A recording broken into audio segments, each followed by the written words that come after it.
ರಾಜ್ಯದಲ್ಲಿ ಕಳೆದ ಹಲವು ದಿನಗಳಿಂದ ತಾಪಮಾನ ಏರಿಕೆಯಾಗಿದ್ದು ಕೆಲವು ಪ್ರದೇಶಗಳಲ್ಲಿ ಗುಡುಗು ಸಹಿತ ಮಳೆಯಾಗಿತ್ತು. ಎಂದು ರಾಜ್ಯದ ಬಹುತೇಕ ಜಿಲ್ಲೆಗಳಲ್ಲಿ ಒಣ ಹವೆಯ ವಾತಾವರಣ ಮುಂದುವರಿಯಲಿದೆ ಎಂದು ಹವಾಮಾನ ಇಲಾಖೆ ತಿಳಿಸಿದೆ.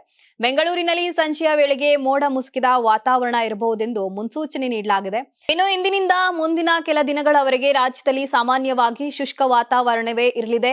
ದಕ್ಷಿಣ ಒಳನಾಡಿನ ಬಳ್ಳಾರಿ, ಬೆಂಗಳೂರು ಗ್ರಾಮಾಂತರ, ಬೆಂಗಳೂರು ನಗರ, ಚಿಕ್ಕಬಳ್ಳಾಪುರ, ಚಿತ್ರದುರ್ಗ, ದಾವಣಗೆರೆ, ಕೋಲಾರ, ಮಂಡ್ಯ, ರಾಮನಗರ, ಚಿಕ್ಕಮಗಳೂರು, ಶಿವಮೊಗ್ಗ, ಹಾಸನ, ಕೊಡಗು, ಚಾಮರಾಜನಗರ, ಮೈಸೂರು, ತುಮಕೂರು ಹಾಗೂ ವಿಜಯನಗರ ಜಿಲ್ಲೆಗಳಲ್ಲಿ ಒಣಹವೆಯ ಸ್ಥಿತಿ ಮುಂದುವರಿಯಲಿದೆ ಎಂದು ಇಲಾಖೆಗಳು ತಿಳಿಸಿವೆ.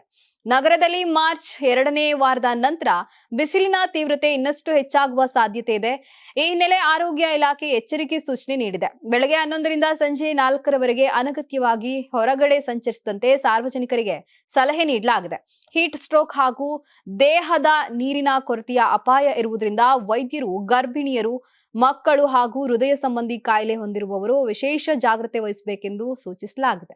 Karnataka TV leader awards 2025 best MLA nomination Bengaluru ವಿಭಾಗ ಎಸ್ಆರ್ ವಿಶ್ವನಾಥ್ ಯಲಹಂಕ ಕ್ಷೇತ್ರ, ಪ್ರಿಯಾ ಕೃಷ್ಣ ಗೋವಿಂದರಾಜನಗರ ಕ್ಷೇತ್ರ, ಎಚ್ಸಿ ಬಾಲಕೃಷ್ಣ ಮಾಗಡಿ ಕ್ಷೇತ್ರ, ಸತೀಶ್ ರೆಡ್ಡಿ ಬೊಮ್ಮನಹಳ್ಳಿ ಕ್ಷೇತ್ರ, ಉದಯ್ ಬಿ ಗರುಡಾಚಾರ್ ಚಿಕ್ಕಪೇಟೆ ಕ್ಷೇತ್ರ, ಎಸ್ ರಘು ಸಿವಿರಾಮನ್ ನಗರ ಕ್ಷೇತ್ರ, ರಿಜ್ವಾನ್ ಅರ್ಷದ್ ಶಿವಾಜಿನಗರ ಕ್ಷೇತ್ರ, ಎನ್ಎ ಆರಿಸ್ ಶಾಂತಿನಗರ ಕ್ಷೇತ್ರ, ಶರತ್ ಬಚ್ಚೇಗೌಡ ಹೊಸಕೋಟೆ ಕ್ಷೇತ್ರ, ಧೀರಜ್ ಮುನಿರಾಜು ದೊಡ್ಡಬಳ್ಳಾಪುರ ಕ್ಷೇತ್ರ, ಎನ್ ಶ್ರೀನಿವಾಸಯ್ಯ ನೆಲಮಂಗಲ ಕ್ಷೇತ್ರ, ಎಂ ಕೃಷ್ಣಪ್ಪ ಬೆಂಗಳೂರು ದಕ್ಷಿಣ ಕ್ಷೇತ್ರ. ಕರ್ನಾಟಕ ಟಿವಿ ವಾಟ್ಸ್ಆಪ್ ಚಾನೆಲ್ ಮೂಲಕ ವೋಟ್ ಮಾಡಿ ಹಾಗೂ ಇವರಲ್ಲಿ ಬೆಸ್ಟ್ ಎಂಎಲ್ಎ ಯಾರು ಕಮೆಂಟ್ ಮಾಡಿ. ನೀವು ಸಣ್ಣ ಆಗ್ಬೇಕಲ್ವಾ? ಅದು ಒಂದು ಉತ್ತಮ ಆಹಾರದಿಂದ ಸಣ್ಣ ಆಗ್ಬೇಕಲ್ವಾ? ಪ್ರತಿದಿನ ನಮ್ಮ ಜೀನಿ ಸ್ಲಿಮ್ ನ ಯೂಸ್ ಮಾಡಿ ಯಾವುದೇ ಸೈಡ್ ಎಫೆಕ್ಟ್ ಇಲ್ದಂಗೆ ನೀವು ಸಣ್ಣ ಆಗ್ತೀರಾ.